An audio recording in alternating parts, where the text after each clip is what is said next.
আসতে হয় না। একটু শর্ট করো। আসো না টুনটুনি, আসো, তোমাকে দেখতে খুব ইচ্ছে করছে। কেন, টুনটুনি কত সুন্দর লাগে না? আর তুমি তো টুনটুনি না।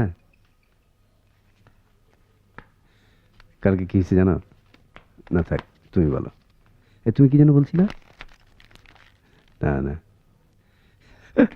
হল বেটা, তোরে কইছি ফোনে কম কথা কইতে। আরে আশ্চর্য, আরে ও ক্রেজি ম্যান। একটা জরুরি কল ছিল, আমার ছোট খালুর অ্যাপেন্ডিক্স অপারেশন, ব্লাড লাগবে। আমার কলটা আরো জরুরি। আমার ভাইয়ের এয়ারপোর্টের ফ্লাইটের টাইম এগিয়ে গেছে। না না, এটা কোন ধরনের ভদ্রতা? তুমি আমাকে বলতে, আমি কথা শেষ করে তোমাকে ফোন দিতাম। ডিসগাস্টিং। আমি হাসান ভাইকে কমপ্লেন করতেছি। এটা কোনো যা, যা, যা। আচরণ যা হলো? কর। হাসান ভাই, এটা কি ধরনের ঘটনা? আমি জরুরি একটা টেলিফোনে কথা বলতেছি, আর রুমে এসে কথা না বলে রিসিভারটা টেনে নাই।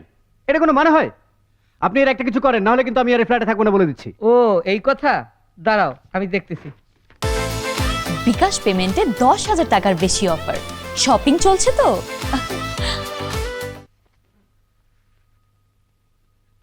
আলাপ করো। দেখো, তুমি প্রথম থেকেই বলে আসছো যে you don't have faith in so called relationship. হ্যাঁ, আমি তখন ভাবলাম যে আচ্ছা ঠিক আছে, ও যখন ফয়সালের ব্যাপারটা নিয়ে একটা শকে আছে, দেন আই ডিসাইডেড যে আমি পারলে ওকে সাপোর্ট করব যতটুকু পারি, কিন্তু কোনোদিন তাকে প্রেশার করব না। আচ্ছা আচ্ছা সাথী, তুমি বলো যে আমি কি তোমার উপর কোনো প্রেশার দিয়েছি? বলো বলো, কোনো ব্যাপারে কোনো প্রেশার দিয়েছি? আমার যত ইচ্ছাই হোক, যত কষ্টই হোক, আমি চেপে রেখেছি। সাথী, প্লিজ প্লিজ, আমি তোমাকে শুধু একটাই রিকোয়েস্ট করবো, প্লিজ।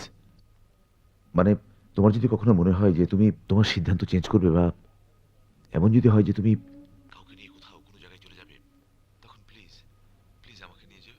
আহারে